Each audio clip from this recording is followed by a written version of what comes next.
We are in chapter 3, kind of towards the end a little bit.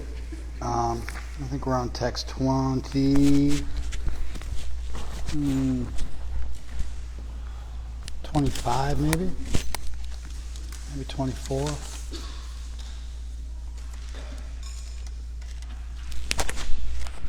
Let's go back to 24. It's a pretty interesting verse.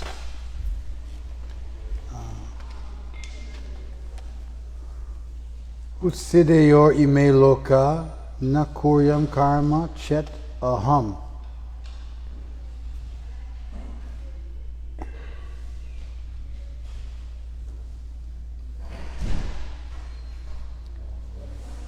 Sankarasya chakartasyam upahanyam ima prajaha. Hey, Russ, tell them to be quiet. Go.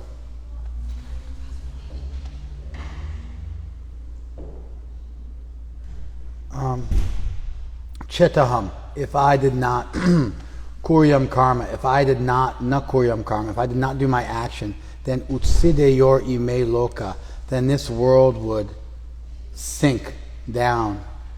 It would be ruined if I did not do my duty. Sankarasya chakartasyam, and I would be the cause of confusion. Sankar means mixing. I would be the cause of confusion, of mixing. Upahanyam ima praja, and I would destroy the world. So Krishna says, na kuryam karma chet aham. If I did not do my duty, then utsideyor ime loka, then this world would be ruined. And then upahanyam imam praja, and I would destroy the world, kill the world.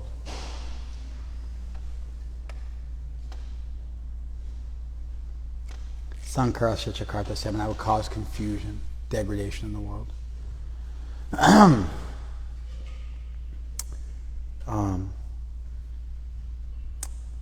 So this is a really unusual, I don't know what's going on here, I guess the light's not working. Hasn't been plugged in or whatever. This is a really unusual verse to find in a religious text, in my opinion. Why do I think it's an unusual verse? You guys tell me. Come on, let's go quick. Yeah. Is God talking about his own role as a role model for everyone else? I don't know, is that really so strange? God's a role model for people? Doesn't sound strange to me. You remember from last week, I remember you noted this point last week, so you remembered it. But you didn't frame it right. Say it again. Don't look at your book, it's not going to help you. Just pivot, reframe it. It's not, he's not, role model, sure, God's a great role model, but he's also looking out for everyone. yeah, that's, God should look out for everybody, he's all good. That, you made it even worse now. The role model one, maybe you had some play. Now saying he's looking out for people, that's just saying God's all good. What's unusual about this? Yeah, quick. That he has to perform these duties or the peace of all living beings would fall apart, and so the fact that he has to do something is odd. It's unusual to see that God is explaining he has moral obligations to behave in normative ways, and he's under an ethical obligation. This gets into something called the Euthyphro dilemma by Socrates, and how that philosophical dilemmas played out into ethics and religion over the last 2,500 years.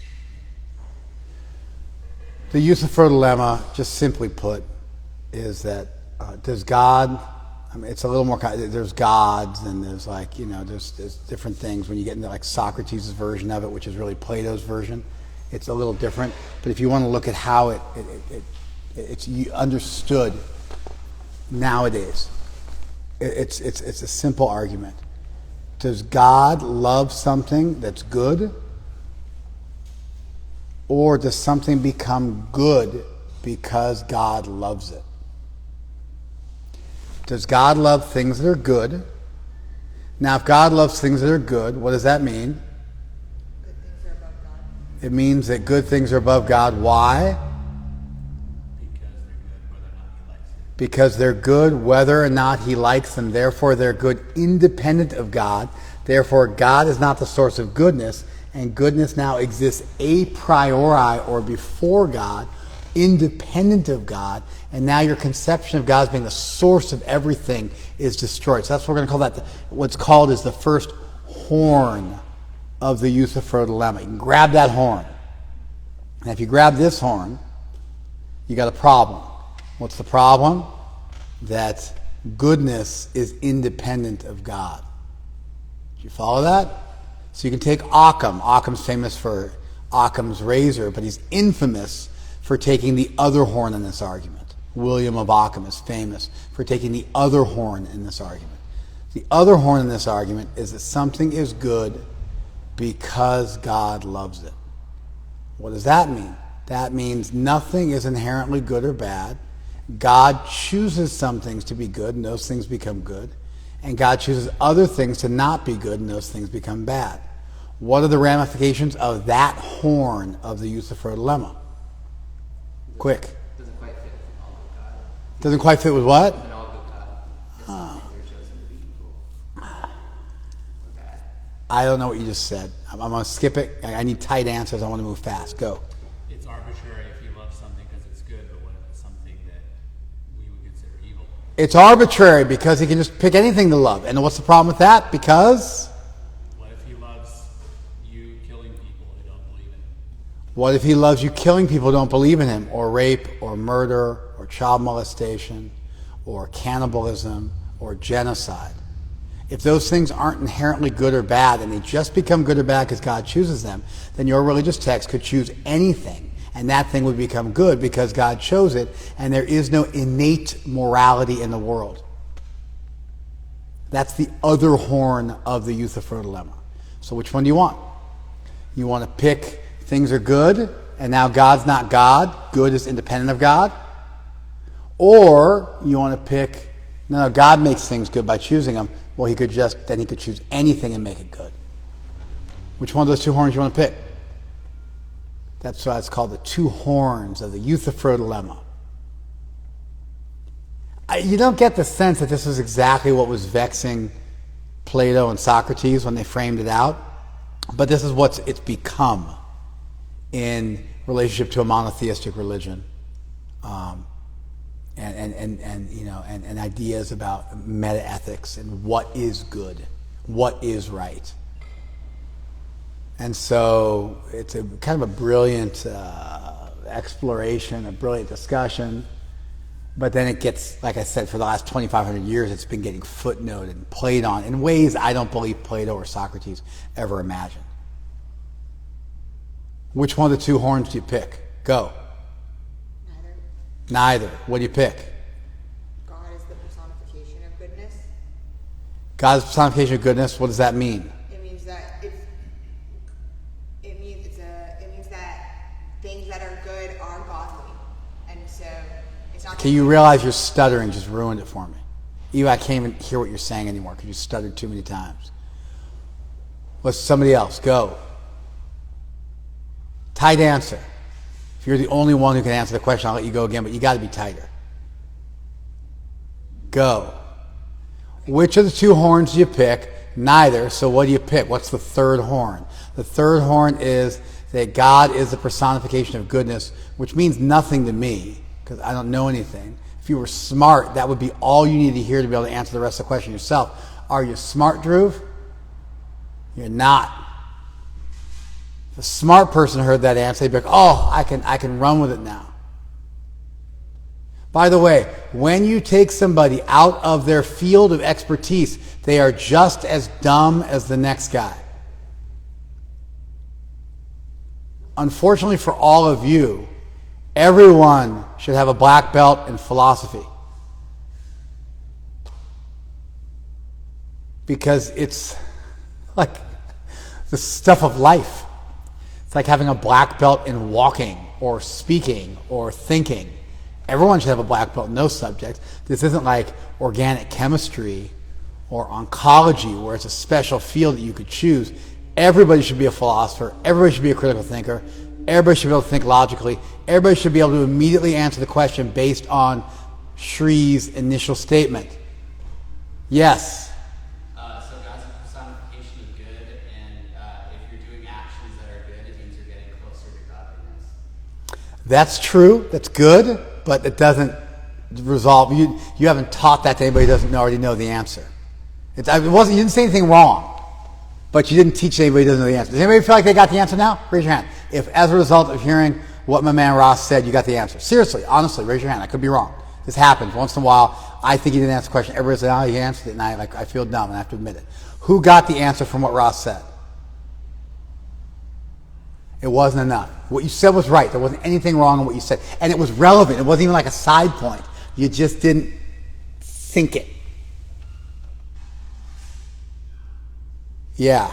God created a logical, systematic way to determine what is good, like in his own image, as opposed to just being arbitrary because he loves something. God created a logical system to arrive at what is good in his own image. I mean, you're better than Ross, but it's still not done. You see how like you stuttered and just kind of killed it? Did Pavan raise his hand? Okay, Pavan, you're the last one. You have a PhD, but as we have demonstrated 1,000 times in our relationship, it doesn't get you anything. And by the way, everyone should be a philosopher. Everyone should be a logician. Everyone should be an expert critical thinker. Everybody. Because the world works based on logic. It's like knowing arithmetic. If you don't know it, you're severely crippled from being able to make decent decisions in life. It's not like not knowing how to play Texas Hold'em. It's not like that. It's essentially saying, I don't know how to make good decisions. And I'm going to spend the rest of my life bumping around into truth and falsity and not being able to discern which is which. Okay, Pavan. Well, if God is the personification of goodness, then things can inherently be good, and goodness is not of God. Boom! You see that? Perfect. We probably need to say it 3 or 4 more times to get people to sink it. But you hear how clean that was? The 2 horns are goodness is above God or goodness is arbitrary. Those are the 2 things we have to get around. One fault is goodness is arbitrary. The other fault is goodness is above God. Those are the 2 ramifications of these 2 horns. Pick which one you want, and you got one of those 2 problems on your hand. You get it? Now we got to think of a statement we can make that doesn't have either horn. There is fundamental goodness. Therefore, goodness is not arbitrary. And goodness means godliness because God is the origin of all goodness. God is goodness personified. When you find something in the world that is good, what you really found was something that's godly. God is truth personified, goodness personified. The abstract quality of goodness that we think exists is an abstract quality of the personality of goodness. Therefore, when you choose goodness, you're choosing God. And therefore, goodness is not above God. And there are things innately in this world that are good, and those things are closer to, or moving towards, or in fact, they are godly. They are divine. See how many different ways you can say it? And now we got neither deficiency. We have a single idea. By merging God and goodness and calling God the personification of goodness, we no longer see the abstract quality of goodness as being wholly different than God. Rather, it's derivative of God. Just as your magnanimity is intimately linked to you. Just as your generosity is intimately linked to you. Just as your personality is intimately linked to you. And you can't separate you from your personality. Similarly, you can't separate God from his goodness because that's him. That's what he is. And now when you look at the world, which follows logic and reason and science and evidence, when you look at the world and you see all those things, you see logos, reason, truth, beauty, goodness, logos. And when you find that logos, you are approaching theos, God. And that's the meaning of the Bible statement in the book of John. In the beginning was logos, and logos was theos. Mistranslated as in the beginning was the Word, and the Word was God. He's taking Greek philosophy, these ideas, and he's merging them with a personal deity. You follow? And so John, or whoever, there's a bunch of guys who wrote the book of John. And so those guys who wrote the book of John, they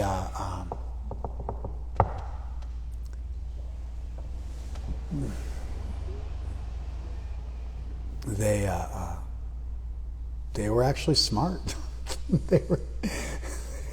And the Bible's written in Greek. It was a formal language of philosophy at that time. Everybody else was speaking, whatever it was. Vulgar Latin. All these old, Latin languages. That was what was, I think, all the rage at that time. But the language of philosophy around Rome, at the turn of the, first millennium, it was year zero. The formal language of philosophy was Greek. And so serious philosophers were taught in Greek, trained in Greek, wrote in Greek. And so the Bible's written in Greek. Later it was translated into Latin.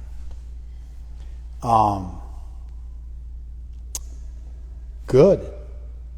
So, how I got into that? Because, I springboard on that. I'll see if I can discover the exact tangent. But we have an interesting idea here. We have a deity who's obliged to follow normative ethics, and he's obliged to behave in a moral way. And that's unusual. It's actually not unusual. It's unusual for people to talk about it. We normally try to say God's omnipotent to the nth degree. But if God's omnipotent to the nth degree, what don't you have? Free will. So a fully omnipotent God means every bad thing that happens belongs to God. So you can't say God's fully omnipotent. You have to say he's omnipotent, save and except he doesn't compromise your free will. It's like a soft omnipotence. A hard omnipotence is radical determinism, which means every bad thing that ever happened is God's fault. You got it? So we can't go with a hard omnipotence. We gotta go with a soft omnipotence. There's some room there. It's not fully omnipotent. But normally, although that's true, and it's the only logical conclusion to come to, and you'd have to be just totally unexamined. You have to have never thought about the subject with any degree of depth not to have arrived at that point about the soft omnipotence versus hard omnipotence and the massive catastrophes that come from a hard omnipotence argument. Therefore, you have to deal with the soft omnipotence argument and just modify all statements about God's omnipotence to square it with that. You follow? But most people just don't ever think about this stuff. They don't think. They just sort of swallow dogma whole and just regurgitate it, undigested. Like dogs eat grass sometimes when they're sick, and then they vomit. They regurgitate the grass they eat. You follow? And so most people just sort of swallow dogma whole and then just regurgitate it undigested. But we don't want that. We want to assimilate stuff and derive the nutrition from it and then be able to act on what we've learned, having sucked out the essence of what it is we're consuming. We want to actually assimilate it, make it our own. The same way the food is digested by the body and then it becomes usable. Transported through your bloodstream to various parts of your body and is usable. the nutrition, the energy that you consume. We need to learn to do that. But nobody does that because people don't think this stuff is important. And so they don't spend time sitting around thinking about what does it mean to be omnipotent? What are the ramifications of omnipotence? What's the ramifications of eternal hell? What's the ramifications of God choosing something arbitrarily to be good? What's the ramifications of a deity who has no moral obligation to the universe? Nobody believes in a deity that has no moral obligation to the universe. We never talk about it, but it's actually a perfectly reasonable statement. It's totally sounds subversive. Krishna's like a humble God. You know, he's a demiurge, subservient to Dharma,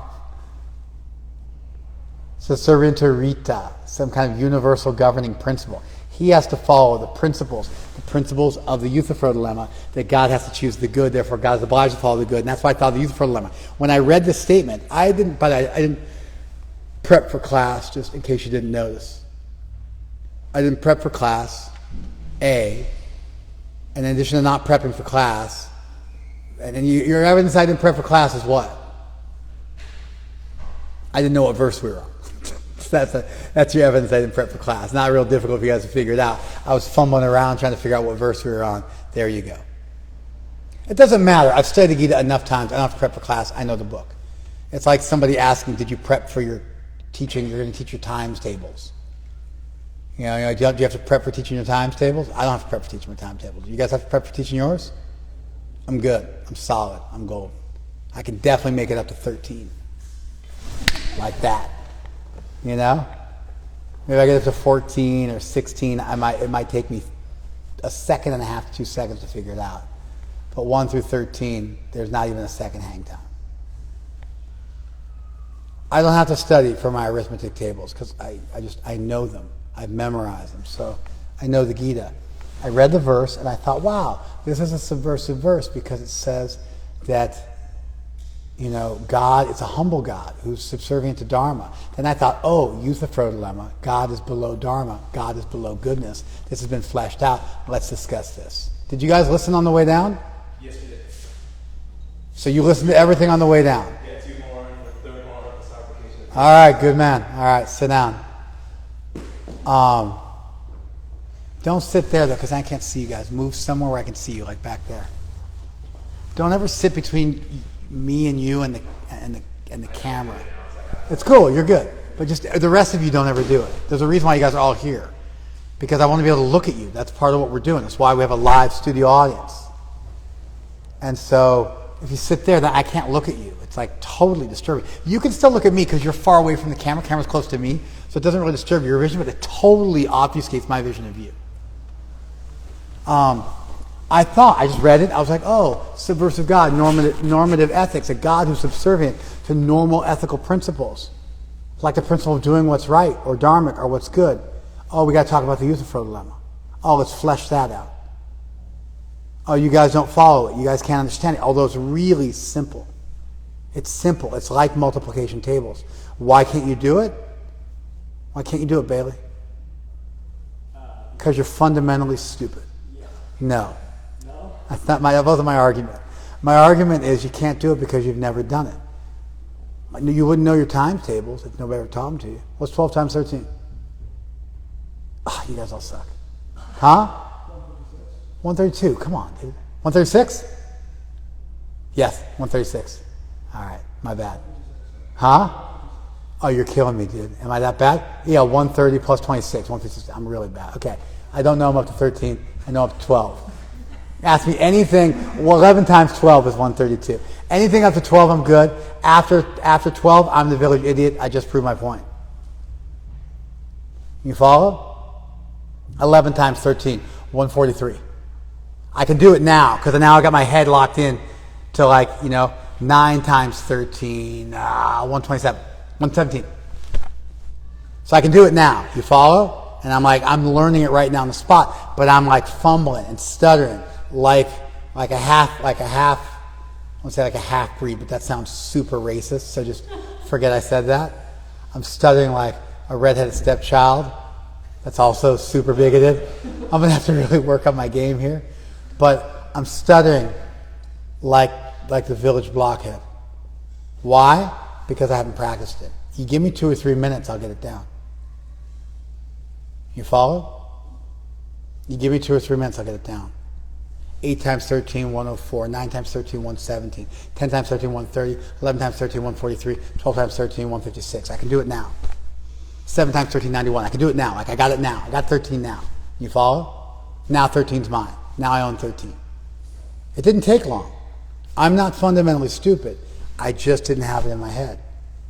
Anything below 12 I had in my head, now I got 13 in my head. You follow? You just haven't done this. That's why you can't figure this stuff out. Why don't you do it? Why haven't you done it? Because you don't value it. Why don't you value it? Because you don't think God's actually that important. You don't think thinking logically is actually that important.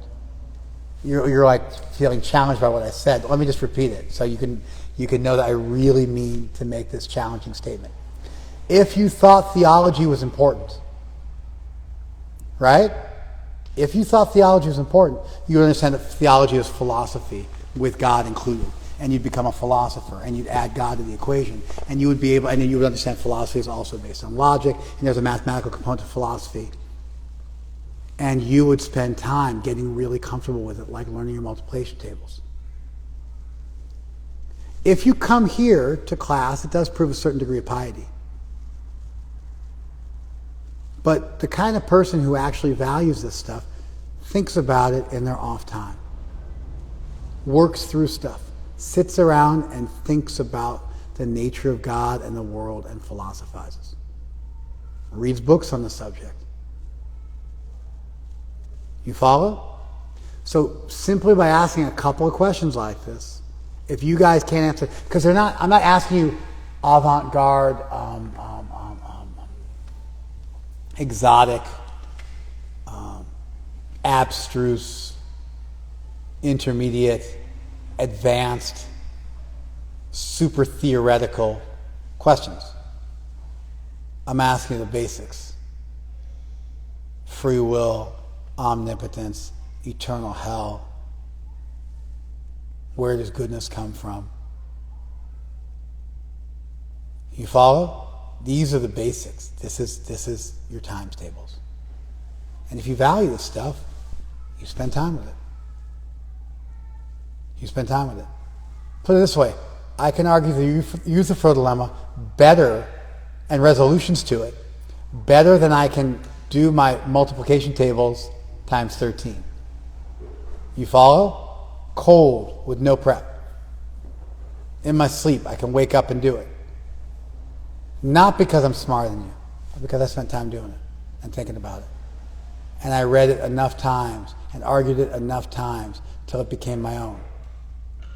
Till it became a natural movement.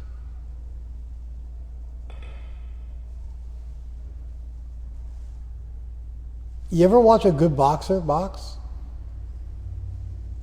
It's like a thing of beauty. The way they're able to anticipate your attempts to punch them in the face. Like the way they're able to look at your feet and see how you're standing and what that tells them about what your next punch is going to be.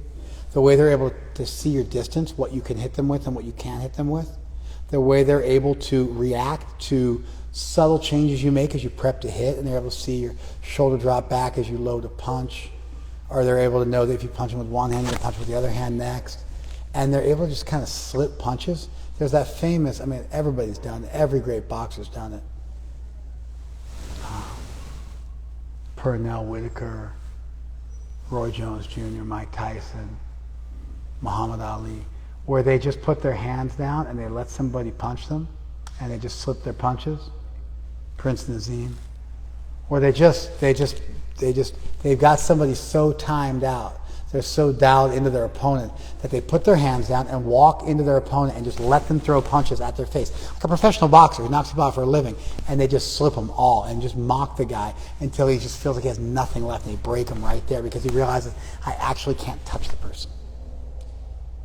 I'm in a ring, like I'm in the third round, and I actually can't touch the person. Like there's nothing I can do. You ever seen that happen? You ever had that happen to you? You been in a ring with somebody, they do that to you? It's just like, what are you going to do? There's like, I simply can't win. Like, take him down or something like that. It's like nothing you can do.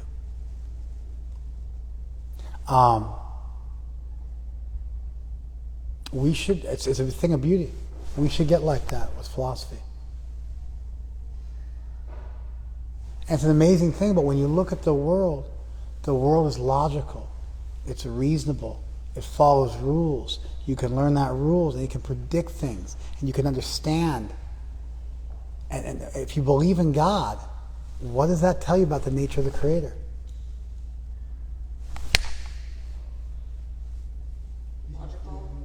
Huh? No, it's not the point. I'm freaking out now. There's something wrong with you people. What does that tell you about the Creator? That the Creator who gave rise to a universe which is His child, and the universe is filled with reason and logic, it indicates that the deity is also logical and reasonable, and therefore, by learning logic and reason and philosophy, and learning how to reason correctly and think critically, you are coming closer to divinity. It might not get you up in the air, but it's like getting to the airport. You following this? And the fact that we don't do this is the most elegant proof of all that what? We don't value it. You following this? Because if you did value it, what would you do? You'd think about this stuff, and you'd be prepped and primed. You'd be able to do it. And if you don't, if you're not walking around, in other words, what stuff do you walk around thinking about?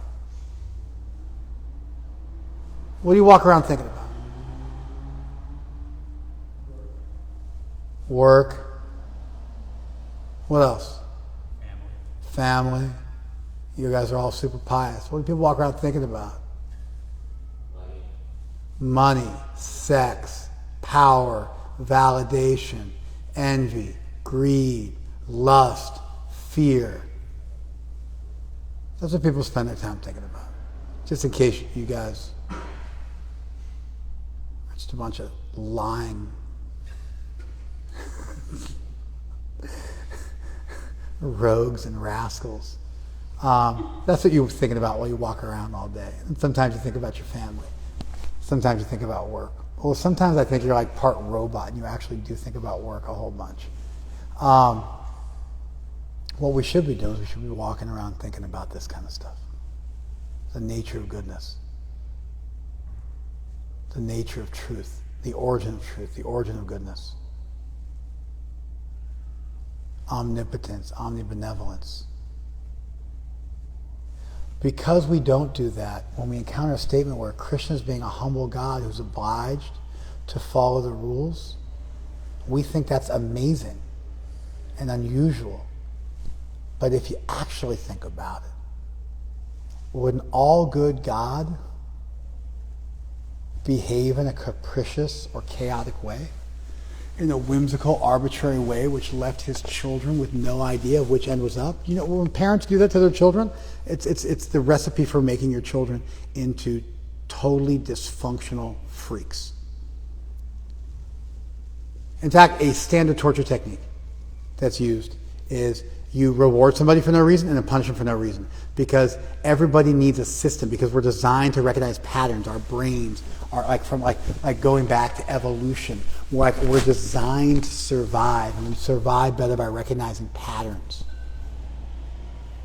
and anticipating patterns. Why optical illusions work, because we're made to recognize patterns. And so you ever read that thing on Instagram where it's like, if you can read this, you're a genius, and it's like a bunch of words and each word is jumbled up? It's not true. Any idiot can do it, because we don't read individual letters in a word. We read groups of letters together in a word. If you mix up the order, you can just unmix them in your head. Everybody can do it.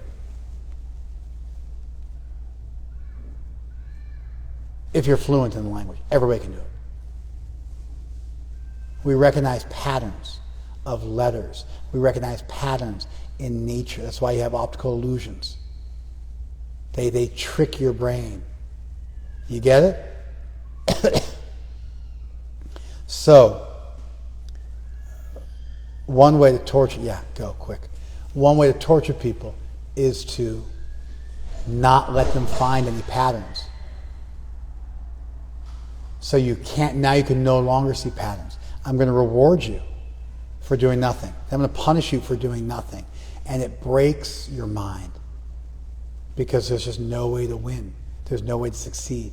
It goes against our nature. It goes against the very nature of the world.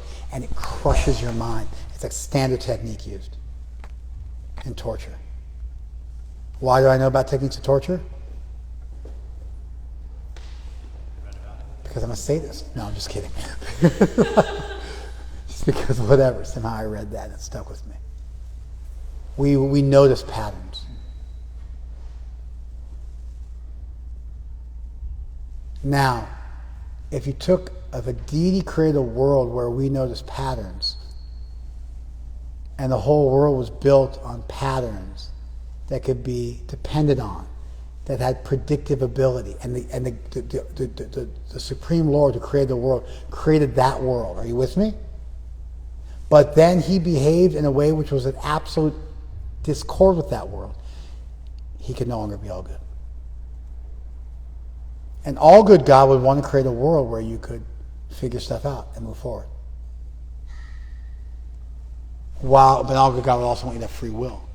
So he wouldn't make it too obvious. You'd have to want it. He'd make it obvious enough if you wanted it, but not so obvious that you had to see it. That's why there's no proof of God's existence. There is proof of God's existence, but it's not proof such that you could force a person who doesn't want to believe it to believe. Free will trumps truth. And an all good God would do that. An all good God would give you multiple chances. An all good God would never make an eternal hell. And an all good God would make a world where you had a chance to be upwardly mobile without necessarily having to just be all or nothing. And an all good God would follow that protocol himself when interfacing with this world. And all good God would, in fact, interface with the world. It'd be another thing an all good God would do. And so when you start to say God can behave chaotically, what you're really saying is God's not all good. Did you follow that? Therefore, for Krishna to have some moral obligation that he chooses to, maybe hyperbolically to some extent, or maybe instructively, he chooses to explain, if I didn't do this, I would be the cause of this. It's actually true. If an all-powerful being can do anything, an all-good God would want to do the best. An all-good God, and you should remember this, this is a rule of thumb that will help you philosophize through 1,000 questions. You ready for it?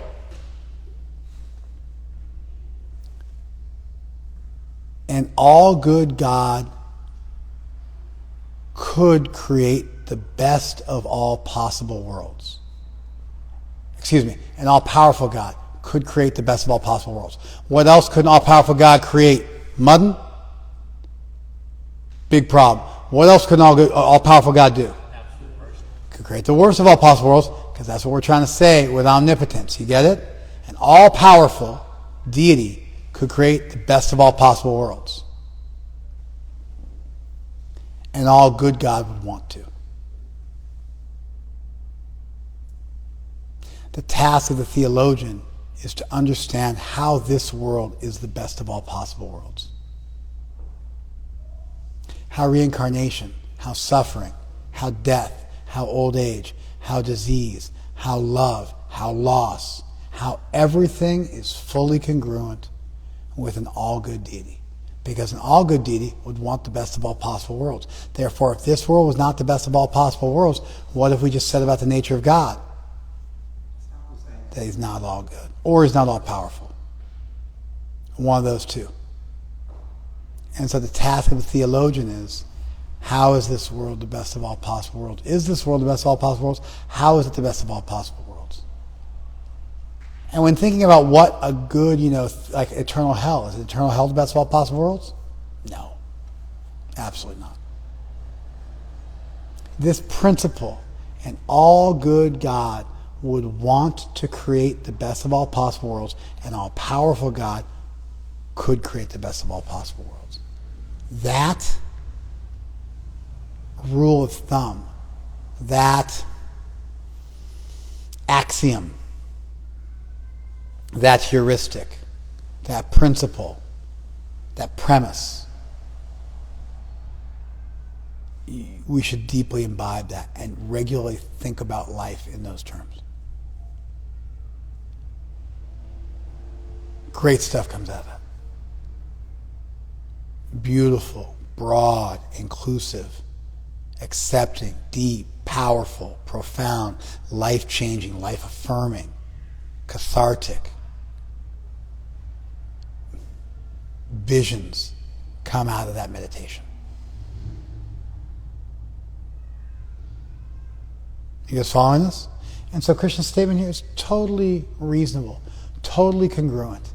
If I did not behave in a normative way that helped people to uplift themselves, if I didn't do my duty with regard to creating the world and helping out. Now Krishna can also say, I have no duty. And Krishna does say that. So Krishna says, I have no duty. He says, if I didn't do my duty, I would be the cause of all these bad things. So how do you deal with that? He just said, I have no duty.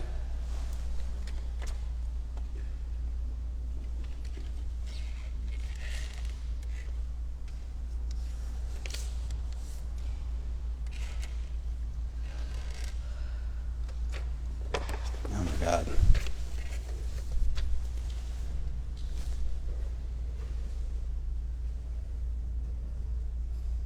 Name partasti kartavyam trishu lokeshu kadachana. There is nothing for me to do in the three worlds. So he just said it. There's nothing for me to do in the three worlds.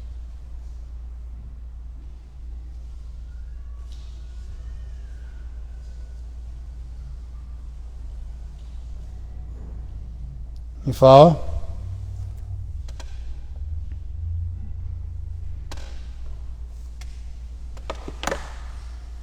There's nothing for me to do in the three worlds. So he just said that. Krishna just got done making that statement.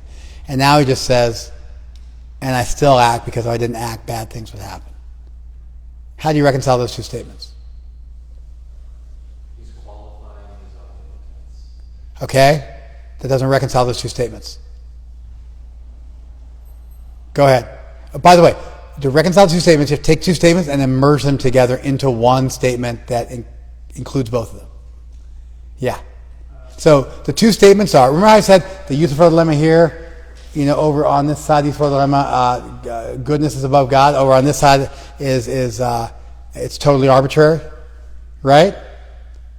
Right? So similarly, I have no duty. I have to do my duty. Or rather, let's go exactly with what Krishna said. I still do my duty because the world would be destroyed if I didn't do my duty. I would destroy the world if I didn't do my duty, but I actually have no duty. Solve. Yeah. He wants to do his duty because he's good. Okay, it doesn't have to do his duty, but he wants to, right? That's one way to solve it. I don't actually agree with that. Here's why. I thought you would come up with that. I was hoping somebody would say that, because that seems like the easy answer. I gave you that answer, but it doesn't work. It's what the verse says. But here's the thing.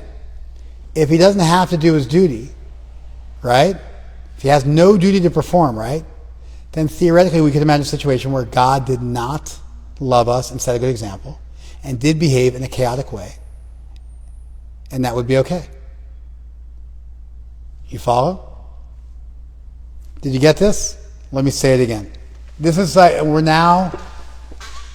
now, strangely enough, this is actually the only intermediate thing we discussed all day. This takes a little bit of work. You ready? Here we go. By saying that God wants to do what's right, that's because he's all good, he's goodness personified. Therefore, he wants to do what's right. Therefore, we're not saying that God has to choose what's right, which means right is different than him, but rather rightness is him just being himself. That's what you said. That solves the Yusufar dilemma of goodness is above God. So you solve for that and use that principle to solve this problem. You follow that?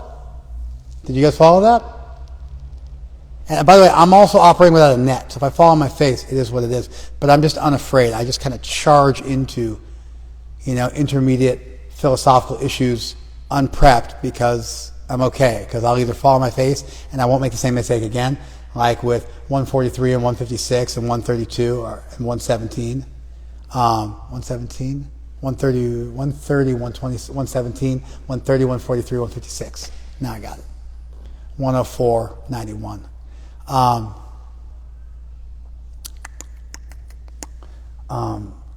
So you solved for that one. You took the Yusufar dilemma and you said, no, God doesn't have to do what's good, because that would imply that God has to do something which is above him. Rather, God wants to do what's all good. In other words, he wants to just act according to his nature. You follow? But listen to this. So that's good. This is better. You ready? If God acted in a way which wasn't in our best interest by not setting a proper example for us, he would not be all good.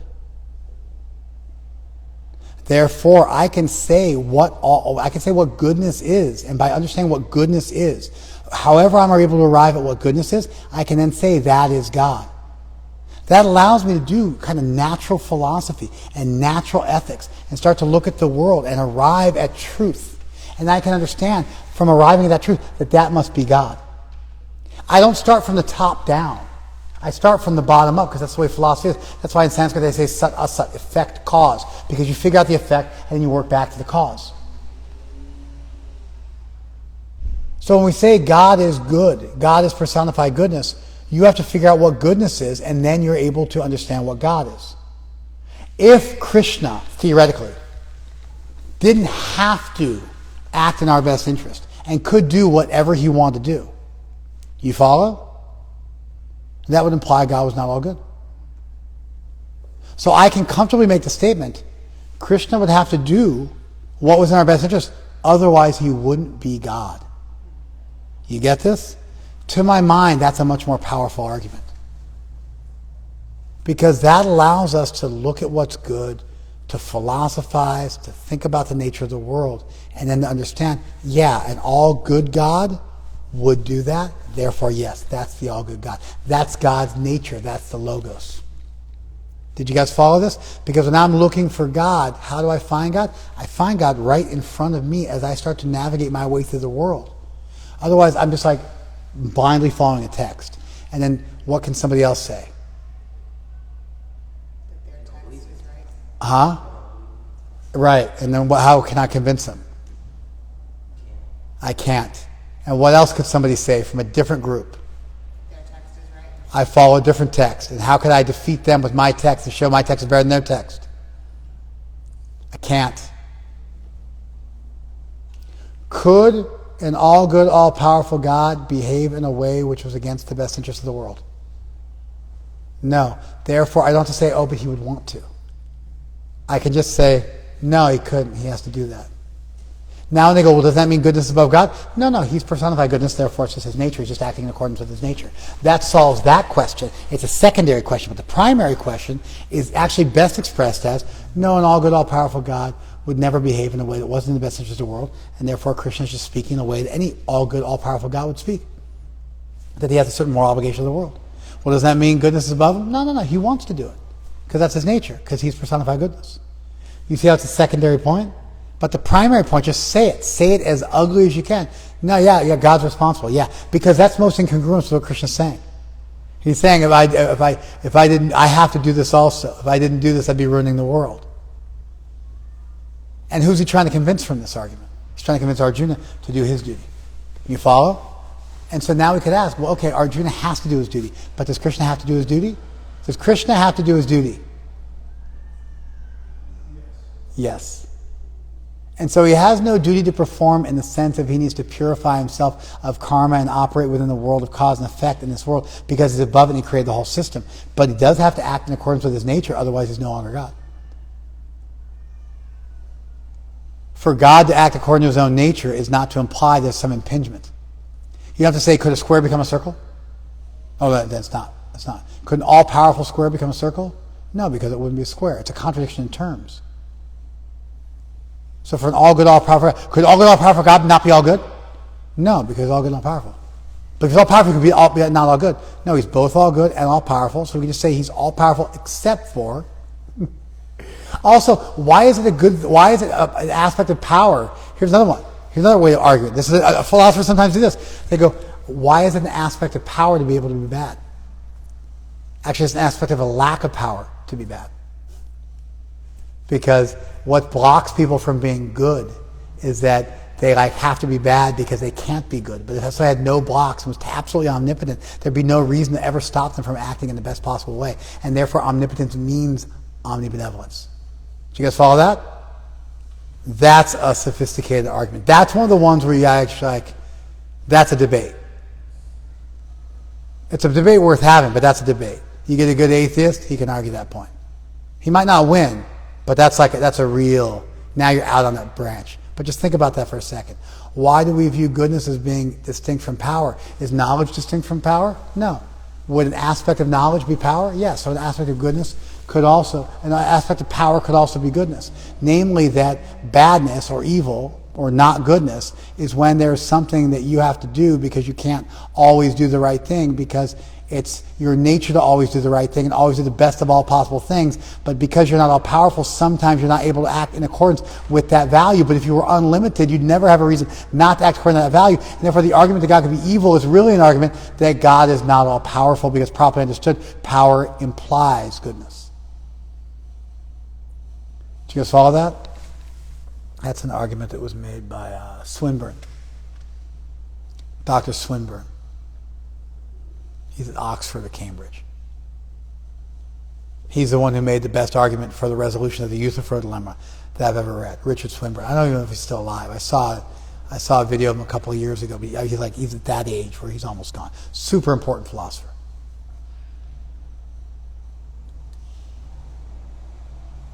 You guys following this?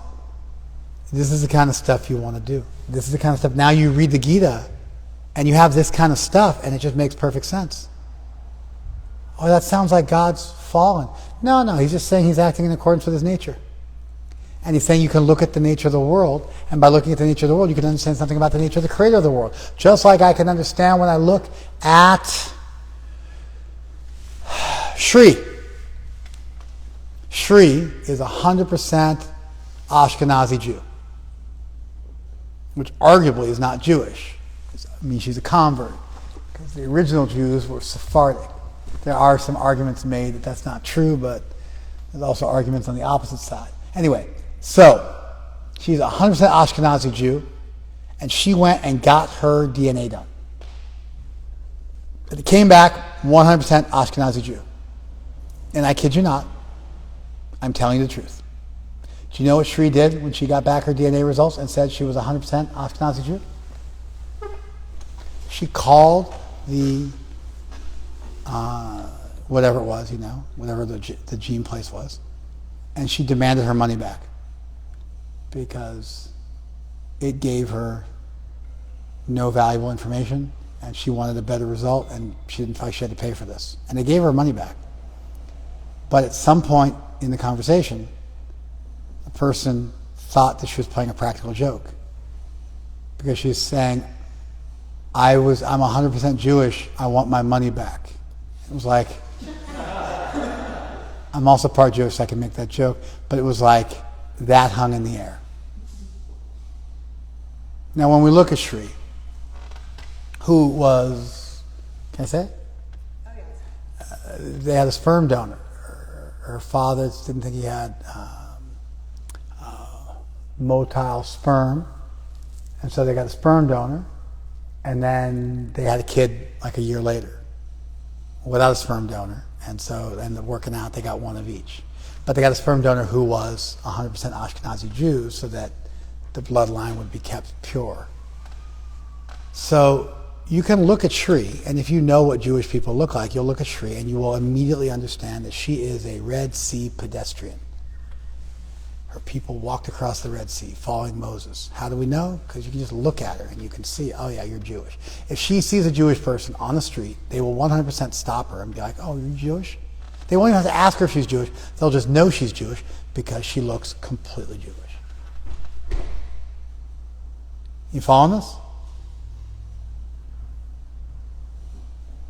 What's that sound?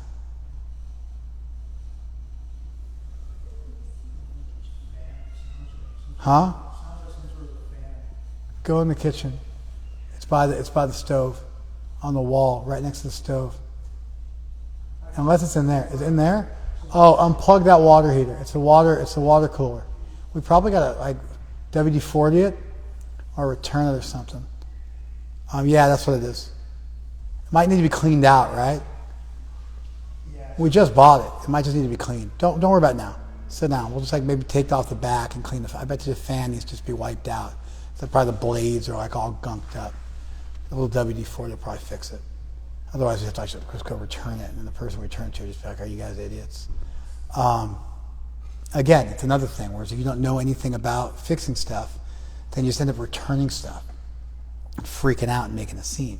But if you have just spent any time at all working with, machines, you can just look at a machine and be like, oh, it's probably this, probably that, and troubleshoot like 3/4 of the problems you run into. So if you look at Shri, you can see she's Jewish. It's just crystal clear. Or if I look at Howard, what do I know when I look at Howard? I know his parents. One of his two parents, if not both, are black. I know that just by looking at them. It's just very clear. I'm looking at his hair, looking at his color, and I can just understand. One of your two parents was black, maybe both. I don't know. Both? Yes. All right, there you go. You follow? By looking at the world, you find God. By looking at and thinking about and understanding the nature of the world, you will come closer to divinity if you do it right. The world is not antagonistic to divinity. You don't need to put your blind faith in the scripture. You can look at the world dispassionately, in a progressive way, in a thoughtful, critically minded way, in a philosophical way, and you will come closer to the deity as you go through your years.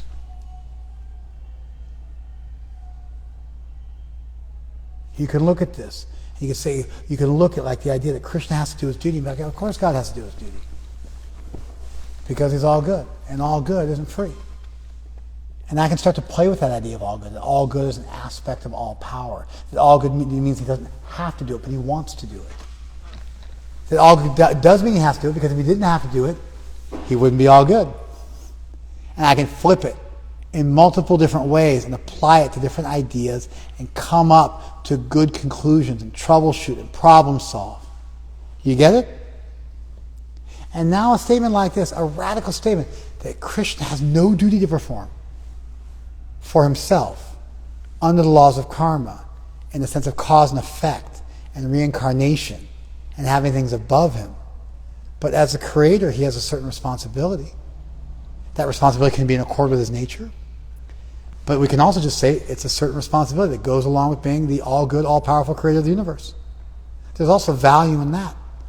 In fact, there might be more value in that. Because if God, as the all-good, all-powerful creator of the universe, has certain responsibilities, you also have certain responsibilities, and you don't need to bother worrying about whether you want to do it or not, or whether it's in accord with your nature or not. You just got to do the right thing. In fact, that first lesson, I was trying to look for how my point was better than your point.